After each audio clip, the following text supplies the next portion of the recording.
Hi there guys, my name is Alex and I'm the administrator for Politics and War, and in this video I'd like to cover the economic system that Politics and War features and what makes it so unique from other nation simulation games. Now to start off with, Politics and War has 11 different resources that are used for different purposes in the game by all kinds of nations. And so the first thing that I want to do is show you the world map. Now there are 7 basic raw resources. One of them is food, which is available on all continents. The other 6 vary on availability. Each one of the resources is found on 3 of the continents, and each continent features 3 of the resources. And so no 2 continents have the same combination of resources, and for this reason you'll always not be able to self-sustain, and you'll need to cooperate with other nations and trade with them to succeed and advance forward. Now, there are essentially 3 tiers of nations in Politics and War. Now, starting off in most games, you'd be a brand new nation, and you really wouldn't have a whole lot to do. There's not a lot for you to do, because until you're a large nation, until you've been playing for months or even years sometimes, you really can't do a whole lot compared to what other nations can do. However, in Politics and War, this is a lot different. For example, as a new nation, your main goal is to start producing lots of resources, because larger nations are in demand for these resources, and by selling these resources to them, you can gain a lot of money which you can use to grow your nation. And so because of the high demand for resources, it really makes smaller nations very vital.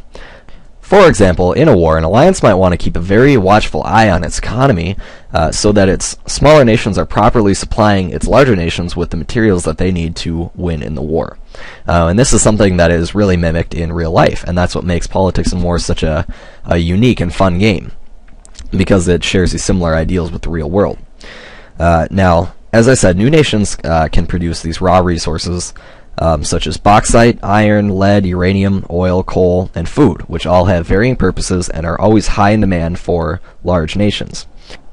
Now, a few of these resources can be refined or manufactured into better resources that also have their own unique purposes. For example, bauxite is the raw form of aluminum, and middle-tier nations can refine this bauxite into aluminum and then sell that aluminum to even larger nations.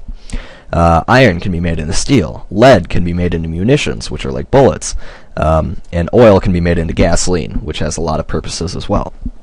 And so this really creates a middle tier of nations, where these middle tiers, as you grow and as you have advanced somewhat, you start buying these basic resources from the smaller nations, refining them, and then shipping them out to larger nations.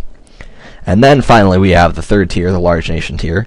And this tier essentially makes a lot of their money through increasing the quality of life of their citizens. They want to increase the average income as much as possible, and then tax those citizens as much as possible, and use that money to then import the resources that they need. And there are a lot of reasons that large nations aren't self-sufficient. For example, pollution is a main factor in why large nations would rather import resources than harvest them domestically, because that creates a lot of pollution which causes problems and decreases their revenue. And so essentially in this way you'll see a trickle-down system. These large nations can buy from the middle nations can buy from the low nations, and you can see the wealth slowly spill over and downward. And you can see that all of these nations are vital because it creates a sort of supply line from small nation to large nation.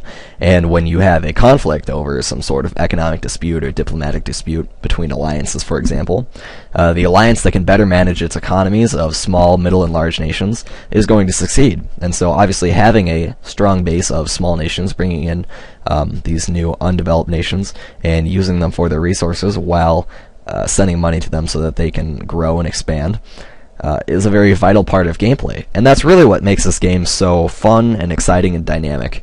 And that's really why Politics and War is such a great game. The game is available at http://politicsandwar.com, and I'll make sure to throw a link to that in the description. I definitely hope you guys liked this video, and it was at least somewhat informative and or entertaining for you. And like I said, I'll hopefully be bringing new videos like this to you in the future. So thank you again for listening, and take it easy.